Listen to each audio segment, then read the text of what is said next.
বৈষম্যবিরোধী ছাত্র আন্দোলন চলাকালে পুলিশের গুলিতে নিহত রংপুর বেগম রোকেয়া বিশ্ববিদ্যালয়ের ছাত্র আবু সাইদের শরীরে শটগানের গুলির চিহ্ন মিলেছে। এছাড়া তার মাথায়ও বড় আঘাতের চিহ্ন পাওয়া গেছে।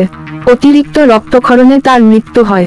সোমবার 23শে সেপ্টেম্বর আবু সাইদের মৃত্যুর 2.5 মাস পর পাওয়া ময়নাতদন্তের রিপোর্টে এসব তথ্য উঠে এসেছে।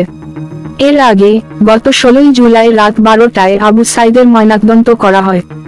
ময়নাতদন্তের প্রতিবেদনে তার মৃত্যুকে হোমিসাইডাল বা হত্যাকাণ্ড হিসেবে উল্লেখ করা হয়েছে।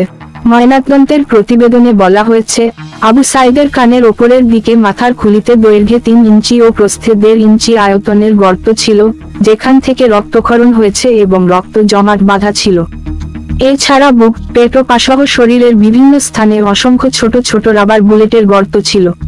সেখান থেকেও প্রচুর রক্তক্ষরণ হয়েছে। মাথার আঘাত, শরীরের রক্তক্ষরণের কারণে আবু সাইদ শকে চলে যায়। এতে তার মৃত্যু হয়। উল্লেখ্য, কোটা সংস্কার আন্দোলনের সময় পুলিশের তাক করা অস্ত্রের বিপরীতে বুক পেতে দাঁড়িয়েছিলেন আবু সাইদ। এই সময় পুলিশ সদস্যরা হঠাৎ তার দিকে রাবার বুলেট ছুড়তে শুরু করে। তখন সাইদের হাতে একটি লাঠি ছিল, যা দিয়ে তিনি গুলি ঠেকানোর চেষ্টা করলেও ব্যর্থ হয়েছিলেন। পরে গুরুতর আহতাবস্থায় হাসপাতালে নেওয়া হলে তার মৃত্যু হয়। পুলিশের গুলির সামনে তার বুক পেতে দাঁড়িয়ে থাকার ওই দৃশ্য সামাজিক যোগাযোগ মাধ্যমে ছড়িয়ে পড়লে সে সময় দেশব্যাপী তুমুল আলোড়ন শুরু হয় এবং ছাত্র জনতার আন্দোলন আরও গতি পায়।